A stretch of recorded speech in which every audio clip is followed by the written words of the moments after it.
Coronavirus, la pandemia. ¿Cuáles son los síntomas? ¿Cómo se transmite? ¿Qué puedo hacer para protegerme y prevenir la propagación de la enfermedad? Nuevo padecimiento que ha encendido las alarmas de los sistemas de salud. Coronavirus, la pandemia. ¿Qué tal? Un gusto saludarle en su programa Coronavirus, la pandemia, una producción de la Universidad de Guadalajara.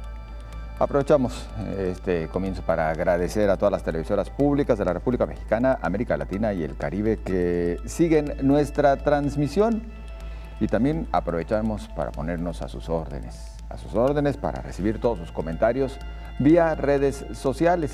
Usted nos encuentra como Canal 44 TV, tanto en Facebook como en Twitter. E igualmente puede hacernos llegar sus comentarios por la vía de WhatsApp al 33 22 42 06 90, 33 22 42 06 90. Nuestro tema central hoy en Coronavirus, la pandemia, efecto de las políticas de salud pública a 3 años de la transmisión de la COVID-19 en el mundo. A 2 meses del surgimiento de la variante Omicron, su acelerada transmisión ha ocasionado de nueva cuenta un aumento en el número de hospitalizaciones en la región de Europa. Representa ya 32% de los casos. La Organización Mundial de la Salud analiza finalizar la fase de emergencia de la pandemia COVID-19 este año, aunque reconoce que está lejos de terminar su propagación. Expertos advierten que la variante Omicron supera los índices de contagiosidad al sarampión y señalan que es poco probable lograr la inmunidad de rebaño contra la COVID. Y a un año de la aplicación de las vacunas contra coronavirus, aún no se logra la inmunidad de rebaño mundial. Acompáñenos, pues ya entramos de fondo en nuestros temas. La política pública mundial para frenar la pandemia de COVID-19 ha sido más restrictiva que de contención del virus SARS-CoV-2. El mundo se ha enfrentado a una pandemia catastrófica que con el paso del tiempo se empieza a ver las graves afectaciones que va dejando en cada entorno en que el individuo se moviliza. En estos 757 días, el virus SARS-CoV-2 gira alrededor del mundo con una serie de variantes que merman la salud humana sin que las políticas públicas establecidas por los gobiernos previnieran millones de enfermos y muertes. Además, las naciones siguen enfrentándose a la saturación hospitalaria, falta de insumos, de medicamentos y de pruebas diagnósticas. Aunque hay una serie de vacunas como única arma para contrarrestar la virulencia del coronavirus, aún no se llega a la meta deseada de inmunización mundial. Desde el surgimiento del virus, las y los expertos de cada nación han cuestionado las acciones emprendidas en cada esfera gubernamental. Incluso han puesto una línea roja a las acciones de la propia Organización Mundial de la Salud, al no emitir desde un momento y de manera inmediata de que el planeta ya se encontraba en una pandemia desde las primeras semanas del año 2020. Ante ello, las políticas públicas se vinieron como un huracán, sin establecer una estrategia social asertiva y con un sinnúmero de deficiencias en el sistema hospitalario que aún sigue observándose en cada aumento de casos de COVID-19 por las diferentes variantes del virus SARS-CoV-2. En salud, la decisión intempestiva fue cerrar el sistema mundial sanitario, hacer reconversión hospitalaria, y desafortunadamente las naciones se enfrentaron a la falta de espacios para la atención de pacientes graves por COVID-19, insuficiencia de pruebas diagnósticas e insumos. El panorama actual en algunas naciones no ha cambiado, sigue la crisis sanitaria.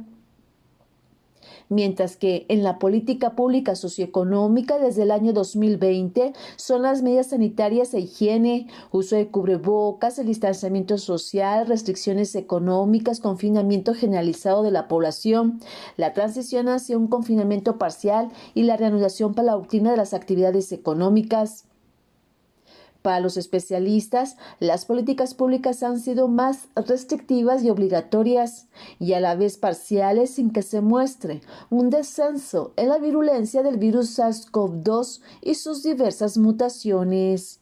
Isaura López, Villalobos. Países europeos comienzan a relajar las medidas restrictivas y, sin embargo, en algunos lugares se exige el llamado pasaporte COVID. A principios de esta semana se dieron a conocer que varios estados europeos han relajado las restricciones que impusieron desde fin de año por el incremento desproporcionado de contagios por la variante Ómicron, ya sea por la caída de la incidencia en su territorio, porque las vacunas están limitando los ingresos hospitalarios o por un cambio en la estrategia. Países como Francia, Dinamarca y el Reino Unido han eliminado algunas de las limitaciones sociales que redoblaron a finales de 2021. En España, la única medida impuesta a nivel nacional desde finales de diciembre pasado sigue vigente, el retorno de la obligación de la mascarilla en exteriores, pero varias autonomías están relajando sus restricciones. Por ejemplo, Cataluña ha eliminado el toque de queda y Cantabria ya no exige el pasaporte COVID en bares y restaurantes. En la mayoría de países europeos sí se exige este documento o incluso el pasaporte vacunal que exige la inmunización sin dar la opción de socializar con un test negativo, pero otras restricciones como aforos y horarios se han ido flexibilizando poco a poco. En Francia, por ejemplo, a partir del 2 de febrero, estadios y centros culturales podrán reabrir sin límite de aforo alguno, siempre que el público permanezca sentado. El teletrabajo dejará de ser obligatorio 3 días a la semana, aunque seguirá siendo recomendable, y se dejará de exigir el uso de mascarilla en exteriores, en aquellos lugares donde la justicia no ha desactivado ya esa medida, como en París. El resto de las restricciones terminarán el 16 de febrero, cuando se podrá volver a consumir alimentos o bebidas en estadios, cines o transportes de largo recorrido. Se autorizará de nuevo el consumo de pie en bares y restaurantes, y las discotecas cerradas desde antes de Navidad podrán volver a abrir sus puertas. Portugal alivió las restricciones de forma progresiva la semana pasada. Se reabrieron las escuelas y el viernes también lo hicieron bares y discotecas que se cerraron durante las Navidades. Para acceder a estos locales es necesario presentar test negativo o tercera dosis de vacunación.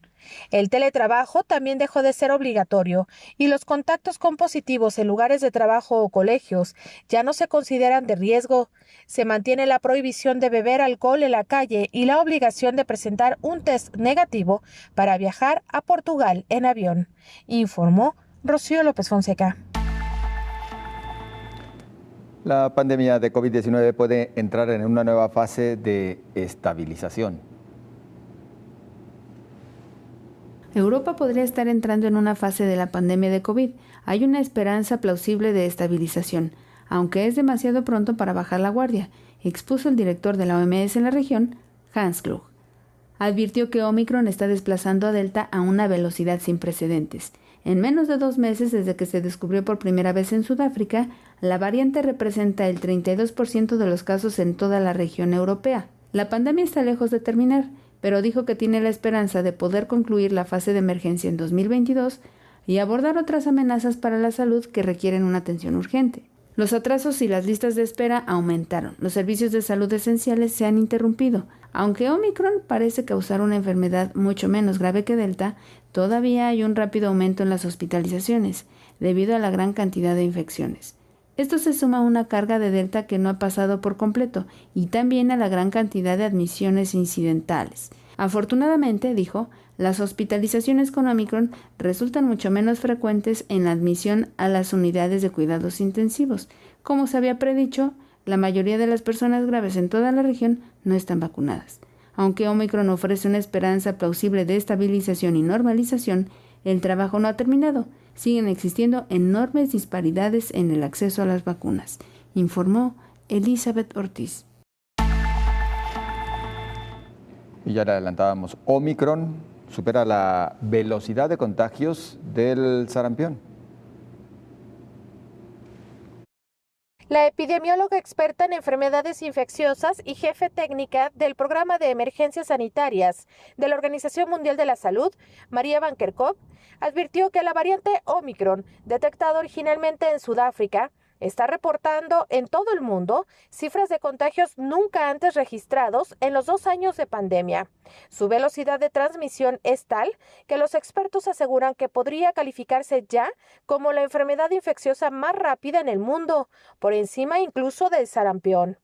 La transmisión alta supone el riesgo de una adaptación más rápida del SARS-CoV-2, que incluye una mayor transmisibilidad observada con las variantes alfa detectada originalmente en Reino Unido, Delta, detectada primeramente en India, y Omicron, mayor escape de anticuerpos, observando con Beta, también registrada originalmente en Sudáfrica, y Omicron, o mayor patogenicidad observada con Alfa y Delta, expusieron en una carta abierta publicada en el British Medicine Journal, un grupo de asesores de salud pública formado por científicos y médicos de diversos ámbitos. Sin embargo, es improbable que la variante Omicron, que se propaga mucho más rápido que las mutaciones anteriores del coronavirus, ayude a los países a lograr la llamada inmunidad de rebaño contra la COVID, en la que suficientes personas se vuelven inmunes al virus como para frenar los contagios, dijeron expertos en la enfermedad. Desde la aparición de la pandemia, algunos funcionarios de salud pública del mundo expresaron su esperanza de que fuera posible lograr la inmunidad de rebaño contra la COVID-19, siempre y cuando un porcentaje suficiente de la población estuviera vacunada o infectada con el virus. Pero las esperanzas se desvanecieron cuando el coronavirus mutó en nuevas variantes en rápida sucesión durante el año pasado, lo que le permitió reinfectar a personas que estaban vacunadas o que ya se habían contagiado, informó Rocío López Fonseca. En el caso de Chile se enfrenta a una acelerada propagación de Omicron. Chile enfrenta una acelerada propagación de la variante Omicron. Según las autoridades sanitarias, se han detectado 14.291 nuevos contagios y la tasa nacional de positividad alcanzó el 15,8%, que sería la tasa más alta desde julio de 2020. En la región metropolitana, la positividad se situó en el 13,5%, aunque las regiones con mayor positividad en la última semana fueron Tarapacá, Magallanes y Antofagasta. A la fecha, Chile ha desplegado una de las campañas de vacunación más exitosas del mundo, con un 92,6% de la población objetivo vacunada con 2 dosis o dosis única, y 11,8 millones de vacunas de refuerzo ya han sido administradas. A partir de la segunda semana de febrero se comenzará a aplicar de forma masiva una 4ª dosis con un esquema heterólogo, que consiste en combinar distintas vacunas y que ha demostrado ser exitoso. De momento, el país suma más de 2 millones de infecciones y más de 39.000 muertes confirmadas desde el inicio de la pandemia. Francia bate sus récords diarios de contagio de COVID-19 con más, escuche usted, de 500.000. Ante las masivas protestas contra las restricciones por la COVID, Países Bajos ha anunciado que levantará la mano, a pesar de que durante la última semana los nuevos casos han aumentado un 51%. A partir de este miércoles se reabrirán restaurantes, bares, museos y teatros, aunque solo hasta las 10 de la noche. En la última semana hemos visto un incremento de un 15% en las hospitalizaciones, comenta esta responsable sanitaria. No hemos observado este aumento en las UCIs, sino en los hospitales en general. Espero que esto siga así ahora porque el número de contagios lleva aumentando algunas semanas. Con el levantamiento de las restricciones, el número de test positivos subirá incluso más en los próximos meses. Prevemos que haya más ingresos hospitalarios con un pico en marzo. Francia ha batido el récord de contagios diarios desde el comienzo de la pandemia, con más de 501.000. Además, ha superado los 30.000 ingresos hospitalarios por primera vez desde finales de 2020. Casi el 80% del total de la población ha recibido la pauta completa de vacunación.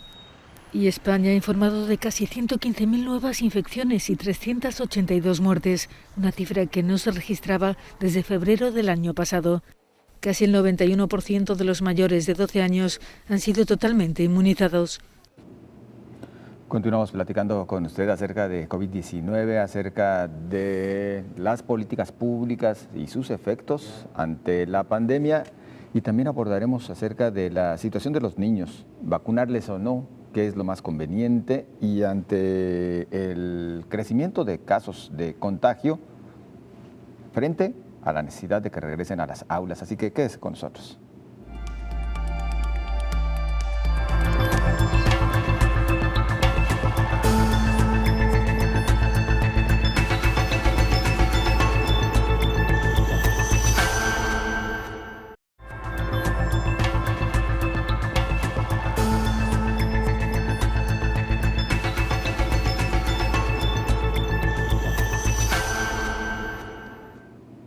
¿Vacunar o no a los niños? En México, las autoridades federales insisten en que entre 5 y 11 años no se requiere la vacuna. Mientras tanto, la Organización Mundial de la Salud recomienda vacunar a niñas y niños contra COVID-19. El Grupo de Asesoramiento Estratégico de Expertos en Inmunización de la Organización Mundial de la Salud actualizó su guía para las dosis de refuerzo y la vacunación en niños con base en la cobertura de vacunas, la evidencia emergente y la evolución de la situación epidemiológica de COVID. El Grupo Asesor de la OMS continúa recomendando que se dé la máxima prioridad de vacunación a los adultos mayores, las personas inmunocomprometidas y los trabajadores de la salud, seguidos de adultos con comorbilidades, mujeres embarazadas, maestros y los trabajadores esenciales, así como grupos demográficos desfavorecidos con mayor riesgo de COVID grave. Los cambios en las recomendaciones incluyen una dosis de refuerzo que debe de ofrecerse de 4 a 6 meses después de completar la serie de vacunación primaria. Esto se debe a la disminución de la eficacia de la vacuna con el tiempo, también contra infecciones leves y asintomáticas con las variantes de Omicron y Delta. La implementación de las dosis de refuerzo debe ser el mismo que para la serie de vacunación primaria, desde los grupos de uso prioritario más alto hasta el más bajo. Los países también deben considerar los beneficios individuales y poblacionales de vacunar a los niños. Aunque la COVID-19 grave es más rara en los niños, ocurre ocasionalmente y vacunarlos tiene beneficios adicionales de minimizar la interrupción de su educación y, por lo tanto, mejorar su bienestar general. Las recomendaciones provisionales se aplican a la vacuna Pfizer-BioNTech, para la cual el grupo asesor tiene datos disponibles para actualizar la guía, informó Elizabeth Ortiz. Los niños, la COVID-19 y la vacuna, tema que abordamos a continuación con el doctor Jorge Eduardo Macías, médico especialista en inmunología clínica y alergia pediátrica, con especialidad en pediatría por el Instituto Nacional de Pediatría y la Universidad Nacional Autónoma de México, alergia e inmunología clínica pediátrica por el Instituto Nacional de Pediatría y la Universidad Nacional Autónoma de México. Es expresidente de la Sociedad de Médicos Residentes y expresidentes del Instituto Nacional de Pediatría y coordinador de los residentes de alergia e inmunología clínica pediátrica del Instituto Nacional de Pediatría. Doctor, le saludamos, gusto estar en estos momentos en contacto con usted. Hola, ¿qué tal? Mucho gusto, muchas gracias por la invitación. Pues doctor, a ver, en principio, ¿qué tanto está afectando hoy en día la COVID-19 a nuestros niños y nuestras niñas? Realmente lo que hemos visto es que sí está habiendo un gran número de contagios, principalmente sí, como lo mencionan, la gran mayoría son leves. No hemos tenido un incremento en las hospitalizaciones en cuestión de pacientes pediátricos, pero incluso hay algunos hospitales que sí empiezan a tener ya pacientes pediátricos hospitalizados, como son el Hospital Infantil Privado o como son algunos de los institutos especializados en la atención pediátrica. ¿Cómo se va a comportar o cómo se va basándonos en cómo estuvo en otros países, por ejemplo, como estuvo en Londres o como estuvo en algunas partes de Europa? Es que eventualmente va a empezar a bajar la curva, pero los que van a quedar como todavía expuestos debido a la falta de vacunación, pues evidentemente van a ser los pacientes pediátricos. La discusión se sigue dando justo en este sentido. Hay quienes dicen que no se requiere para los niños y hay quienes pues sí advierten, inclusive la Organización Mundial de la Salud, y ya lo escuchábamos hace unos momentos en la nota previa, pues que dice sí resulta necesaria la vacuna para los menores. ¿Qué es lo que dice hasta el momento aquello de lo cual se tiene conocimiento, doctor? ¿Qué es lo más recomendable? Pues lo más recomendable sí sería que eventualmente, incluso si ya la Organización Mundial de la Salud está pidiendo que se vacunen los niños, esto no es tanto por disminuir o sea, los niños queremos disminuir la transmisibilidad. Y esto es que al final de cuentas, aunque los niños tengan un comportamiento mucho más benigno con respecto a la enfermedad, y esto es que los cuadros en ellos tienden a ser más leves, aunque hay algunos casos en los cuales sí se ha presentado con algún dato de gravedad, como es el famoso síndrome multiorgánico sistémico inflamatorio que salió en mayo del 2020, que estábamos al inicio de la pandemia, que fue cuando nos dimos cuenta que los niños también tenían algunos casos graves, algo que también se vio con los pacientes pediátricos, que podrían tener este curso leve, incluso asintomáticos, pero podrían transmitir el virus, y eso era lo que hacía que se propagara de manera importante. ¿Qué nos va a ayudar la vacunación? Uno, estos casos graves, disminuirlos, tratar de limitar al mínimo los casos que puedan complicarse, y dos, que los niños puedan controlar de una manera mucho más rápida la replicación del virus y por lo tanto ser menos contagiosos. Y esto permitiría a lo largo también regresar a clases, permitir el desarrollo social, que yo creo que es una de las cuestiones que hemos dejado un poco de lado en esta pandemia, porque hemos llegado a decir, bueno, pues las clases en línea, que tomen los diferentes cursos a través de una pantalla, y creo que para los pacientes en desarrollo, creo que el desarrollo social y el desarrollo psicomotor es bastante importante, por lo cual el regreso a clases sí tendría que también tomarse como un factor para entonces empezar a promocionar las vacunas a nivel pediátrico. Este tema del regreso a clases presenciales lo abundaremos, por supuesto, en unos momentos, doctor. Nada más le preguntaría, hasta donde se tiene conocimiento, toda vez que sabemos, bueno, si de algo adolece México es de pruebas suficientes para tener el dato más exacto, ¿qué tanto ha aumentado el contagio de COVID-19 entre menores? La verdad es que más o menos lo que fue el semestre pasado a que el semestre pasado fue cuando empezaron a regresar los pacientes, bueno, en este caso los niños a clases, sí hubo un pequeño incremento con respecto a lo que teníamos previamente, pero no hubo un incremento, al menos de lo que fue el semestre pasado, ahorita sin tomar en cuenta Omicron. Vamos a hablar específicamente del regreso a clases. No hubo un incremento que impactara en los hospitales a nivel pediátrico con respecto al regreso a clases. ¿Qué empezamos a ver? Eso sí, empezamos a ver que empezaron a aparecer otra vez no habíamos visto prácticamente por 2 años, como la influenza, rinovirus, adenovirus, que causan las gripes comunes que normalmente vemos en estas épocas invernales. Pero un incremento en hospitalizaciones, la verdad es que no lo vimos. Entonces creo que aquí ya se cambia un poco a ver cómo se va a comportar Omicron, porque es mucho más transmisible, los cuadros son leves, pero ya hay más síntomas comparado con otras variantes. Entonces creo que aquí el contagio sí ha incrementado, pero las hospitalizaciones, hasta donde tenemos entendido o el conocimiento que tenemos al momento, no se han visto impactadas, y que esto no se ha visto evidentemente desde el semestre pasado. Ahorita con Omicron estamos apenas viendo que empieza a haber un incremento en hospitalizaciones debido a datos respiratorios, pero fuera de esto creo que no hay otro dato. Tendríamos que decir que independientemente de que los menores no han ido a la escuela durante cierto periodo, bueno, lo cierto es que nunca disminuyó su movilidad. Mínimo salían a la calle a jugar en muchos casos sin que se pudiese esto evitar. Y qué decir en los periodos vacacionales, en los que, bueno, hemos visto también en el más reciente alta movilidad de las familias, doctor. Por ende, sí resulta recomendable este regreso a clases presenciales ya. Creo que aquí tendríamos que tomar en cuenta, dado que tenemos apenas 2 semanas aproximadamente con este incremento de ola, o esta cuarta ola asociada a Omicron, en donde hemos tenido la mayor tasa de contagio. Tendríamos que tomar en cuenta cómo están comportando otros países, y es lo que les decía.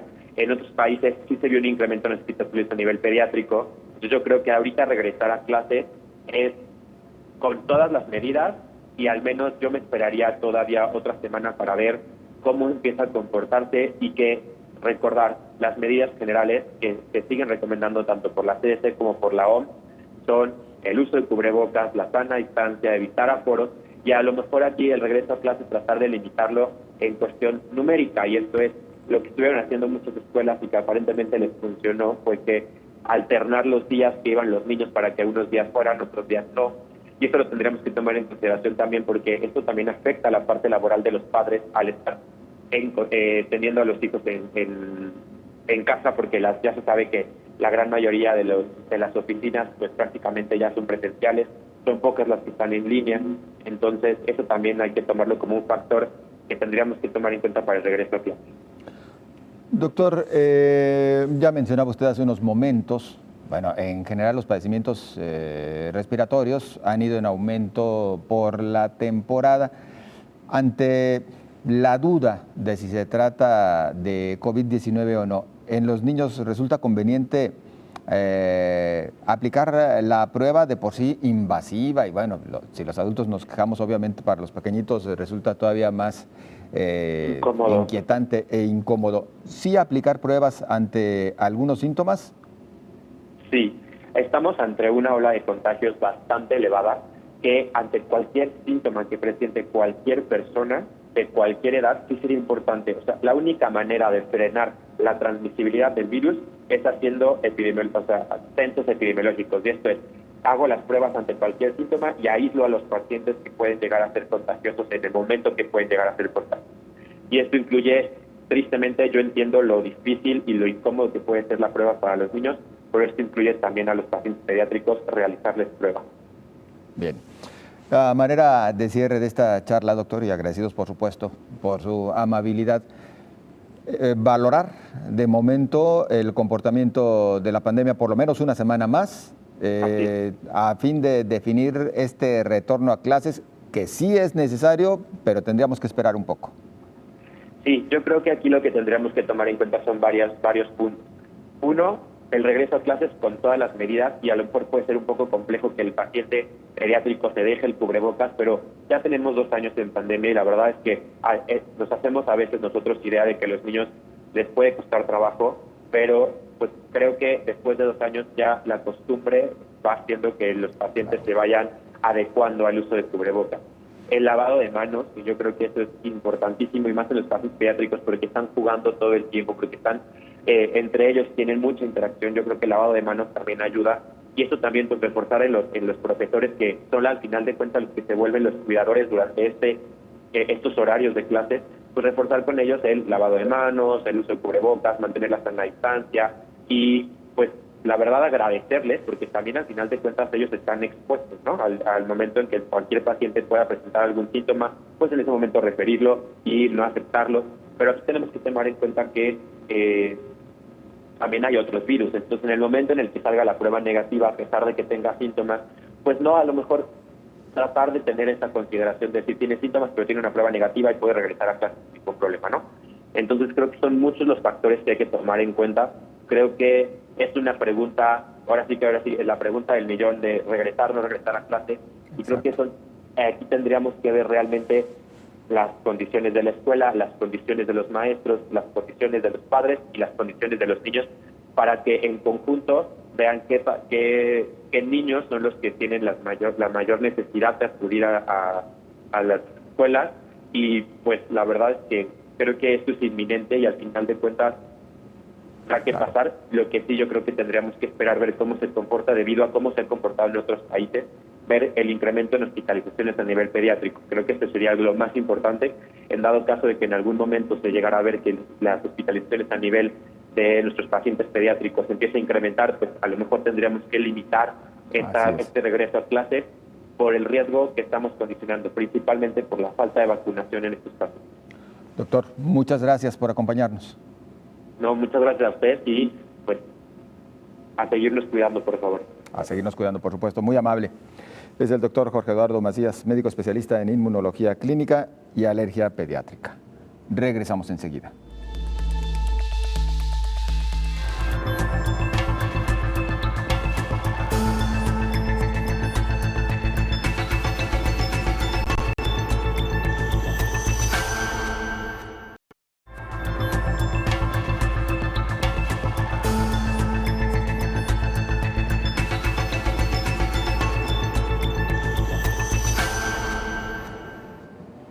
La Organización Panamericana de la Salud emite alerta epidemiológica por el incremento de pacientes con COVID. La Organización Panamericana de la Salud recomendó a los Estados miembros que tomen medidas para preparar los servicios para hacer frente a una gran afluencia de pacientes. así como para mitigar el ausentismo, protegiendo a los profesionales del sector ante una alta circulación de virus respiratorios y del que causa COVID. Desde diciembre de 2021, varios países de la región de América han reportado un nuevo incremento de casos de COVID, con muchos notificados en un muy corto periodo de tiempo. El número de casos reportados en América pasaron de 1.7 millones en los últimos 7 días de 2021 a 8.2 millones en la segunda semana de este año. Es la cifra más alta registrada en toda la pandemia. Hasta ahora hay 41 países y territorios que han informado la detección de la variante Omicron. Con esta alerta, la OPS emitió las siguientes recomendaciones. Todos los trabajadores de la salud deben de ser priorizados para la vacunación contra COVID, incluida la dosis de refuerzo.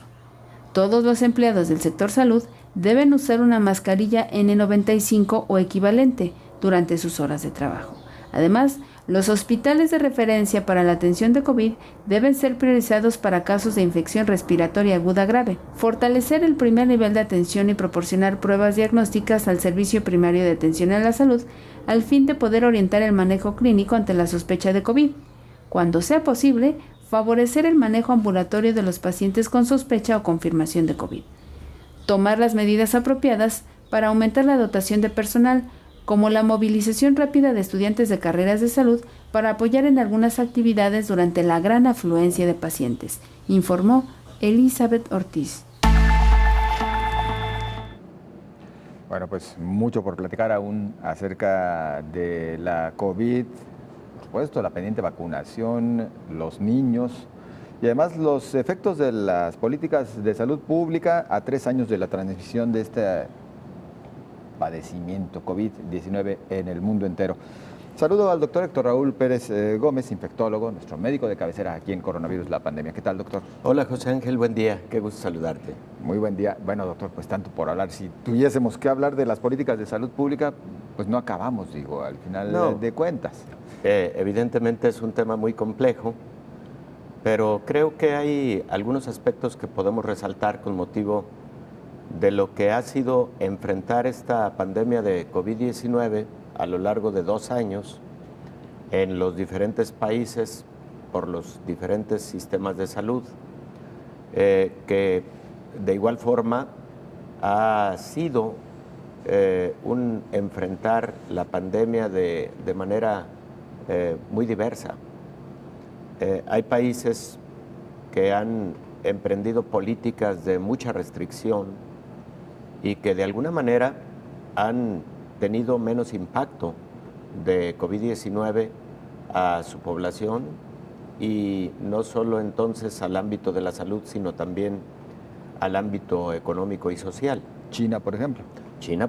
China es el país origen de la pandemia de COVID-19, es el primer epicentro, pero muy pronto China adoptó medidas radicales de aislamiento social estricto, muy vigilado. Muy pronto China adoptó medidas de cierre de fronteras, de cierre de vuelos procedentes de o hacia otros países e incluso al interior del país en sus diversas provincias. Muy pronto China realizó una cantidad impresionante de pruebas de laboratorio diagnósticas para cortar cadenas de transmisión. Y ahí lo tenemos. Ahora China, que es el primer epicentro de COVID-19, se encuentra en el lugar número 50 en cuanto a países afectados por la pandemia de COVID. Sí. Se estima que uno de los países más exitosos en el control de la pandemia de COVID-19 es, por ejemplo, Nueva Zelanda. Australia es otro país exitoso. Aunque Australia pasó ya una fase un tanto complicada recientemente. Sí, ¿no? Recientemente. Pero si tú lo ves de manera global, los países que tomaron decisiones más radicales, por ejemplo, en cuanto a movilidad internacional, en cuanto a realización de pruebas de laboratorio, la cantidad de exámenes para detección oportuna, etcétera, son los países considerados más exitosos en el control de la pandemia de COVID. ahí está Corea del Sur, que es otro muy buen ejemplo de control, precisamente en base a la realización de un número de pruebas significativo. Pero por otro lado, tenemos la infraestructura para la atención de los pacientes graves. Esto es otra parte del sistema de salud. Y la infraestructura para atención de pacientes graves es básicamente la infraestructura hospitalaria, que sabemos la mayor parte de países tuvieron que reconvertir camas que estaban destinadas para la atención de diversas patologías y crearon áreas de COVID. Claro. Al crear áreas de COVID, lo que ocurrió como un efecto secundario fue que algunas patologías de atención general, pero importantes, extremadamente importantes, como diabetes mellitus,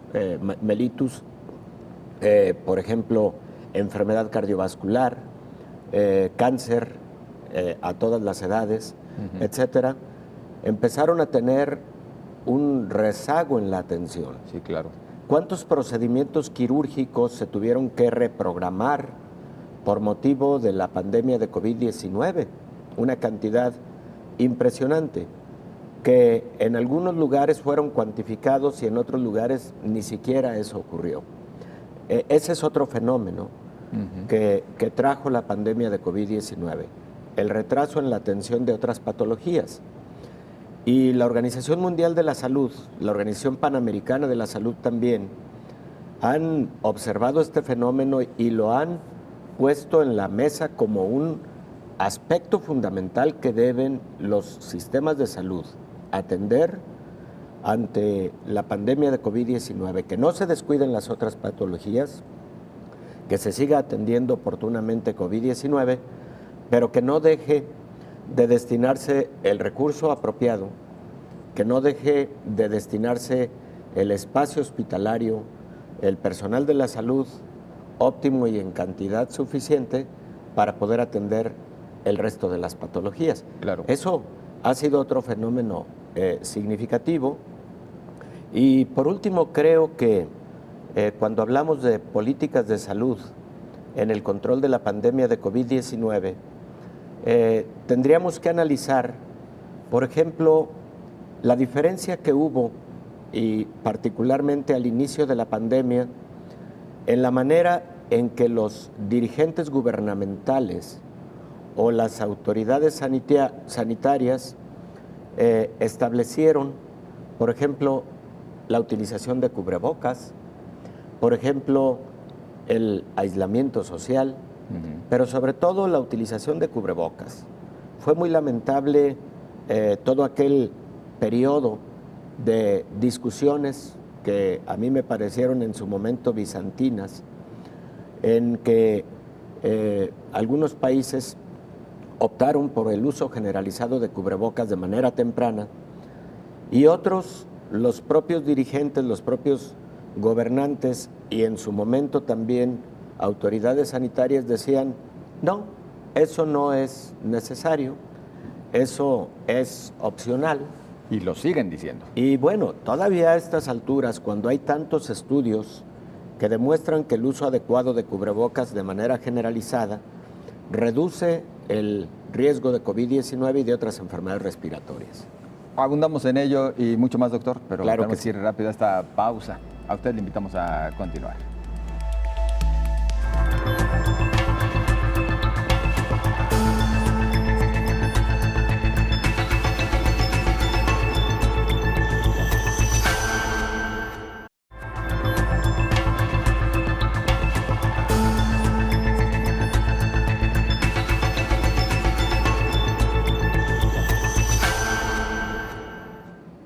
Los organismos internacionales llaman a los países a priorizar la aplicación de pruebas diagnósticas de COVID. El rápido aumento de casos de COVID-19 en América ha disparado la demanda de pruebas para detectar la enfermedad. La Organización Panamericana de la Salud llama a priorizar su uso en las personas con síntomas e identificarlas a nivel asistencial. La mejor manera de incrementar el testeo es empleando las pruebas de antígenos a nivel comunitario, liberando la presión sobre los hospitales.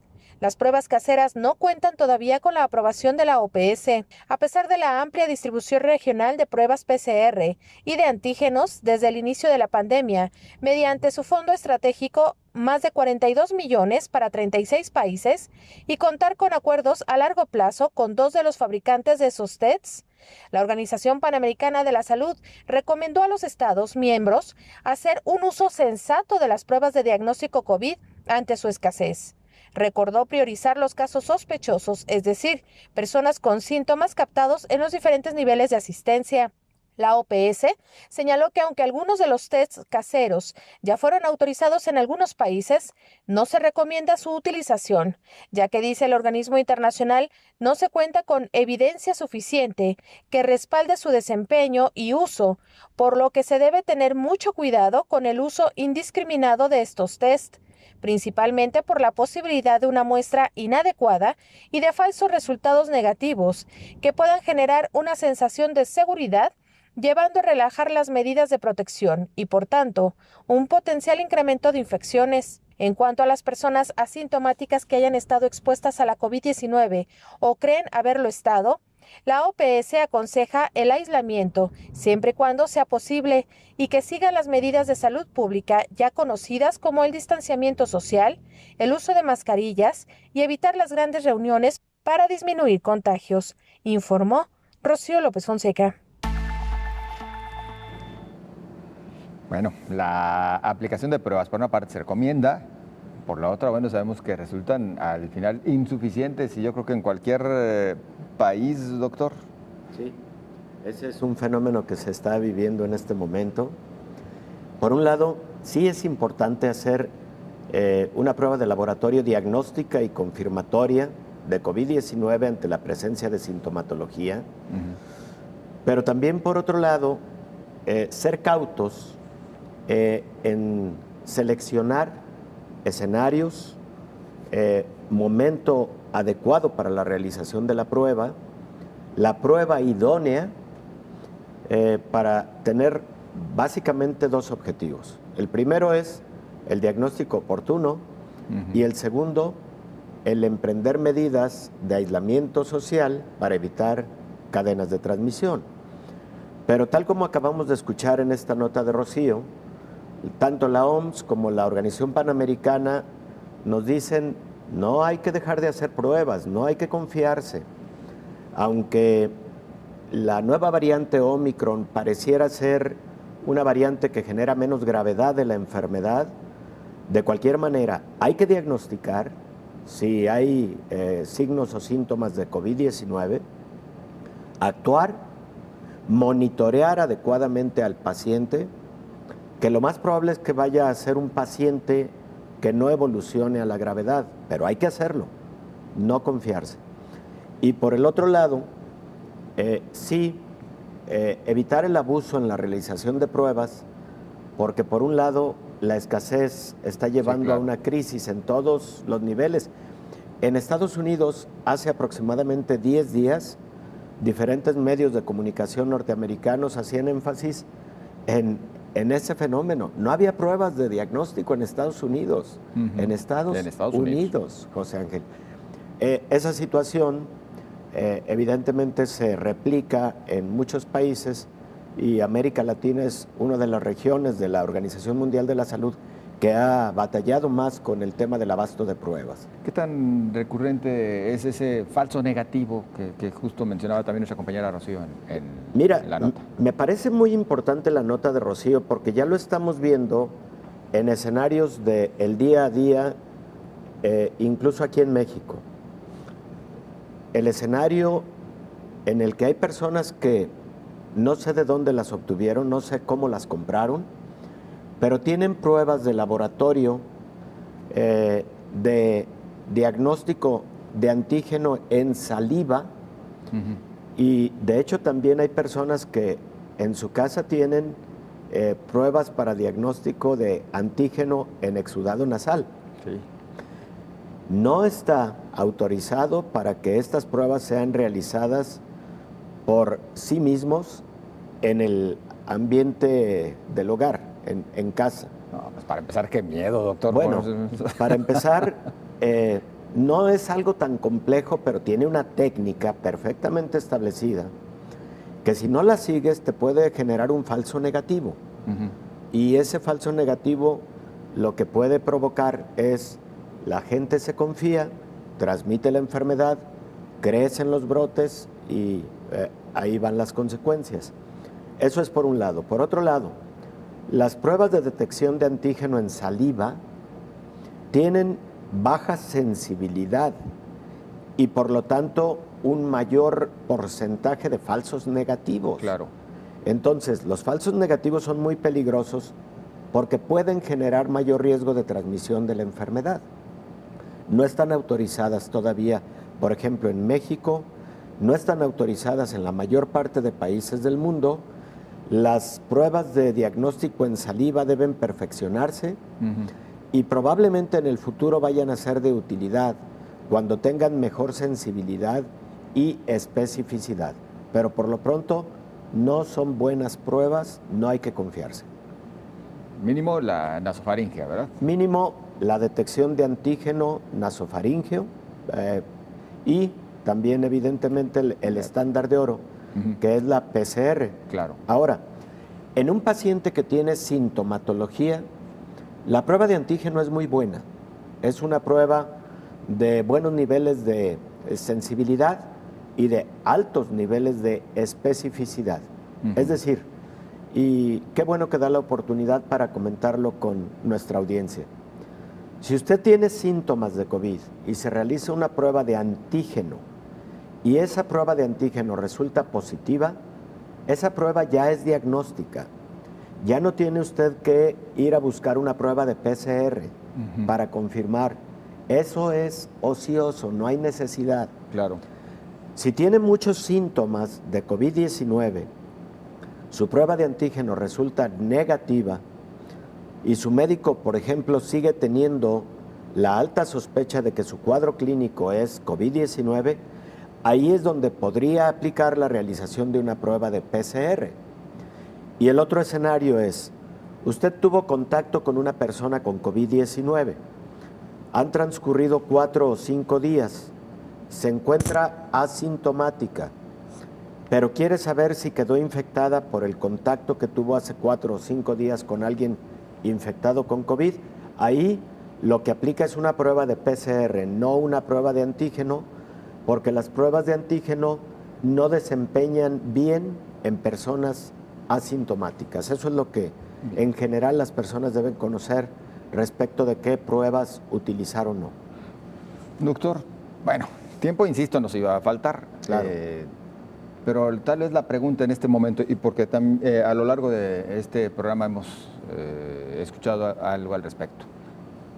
¿Sí le vamos ganando terreno o no a la pandemia? Y además, ¿sí se está logrando de alguna manera o alcanzando esa inmunidad de rebaño o no se está alcanzando? Porque algunos especialistas dicen no.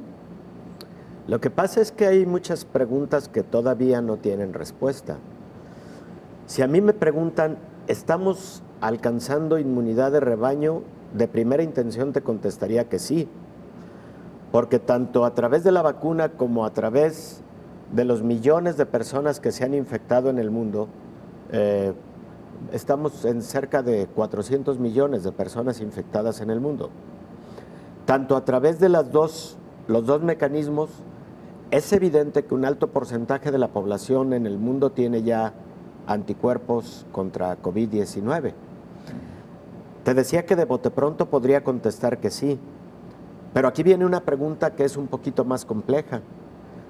Uno, el que tú hayas hecho anticuerpos contra la variante Delta. Delta, tal vez. ¿Te protege contra las otras variantes o contra las variantes que van a venir más adelante? Eso no lo sabemos. Lo más probable es que sí, y que una inmunidad generada por infección por una variante te protege contra las demás. Lo más probable es que sí. Nada más que cuando surge Omicron, nos dimos cuenta que personas que tenían anticuerpos, ya sea generados por vacuna o anticuerpos generados por infección, no tenían el nivel idóneo de neutralización del virus Omicron, como si el virus Omicron tuviera capacidad, no total, pero sí una capacidad parcial de evadir la respuesta inmune. Entonces ahí viene otra pregunta, José Ángel. ¿Qué tanto esa inmunidad de rebaño nos va a proteger contra todas las variantes y contra variantes que puedan venir en el futuro? Entonces, de bote pronto, ¿vamos ganando terreno con inmunidad de rebaño? Sí, con esa, nada más, con ese detalle de análisis adicional. Número 2, ¿vamos ganándole terreno a COVID porque está generando menor letalidad? La respuesta es sí. Sí. Porcentualmente está muriendo menos gente que se infecta, comparado con el momento en el que era Delta la responsable de la curva pandémica. Hace un año. Hace un año. Entonces, en ese sentido, sí vamos ganando terreno. ¿Vamos ganando terreno en cuanto al número de infectados? La respuesta es no, porque esta curva, este pico, esta nueva ola que estamos viviendo, que parece ser predominantemente por Omicron, es una ola con alto número de contagios, altísimo número de contagios.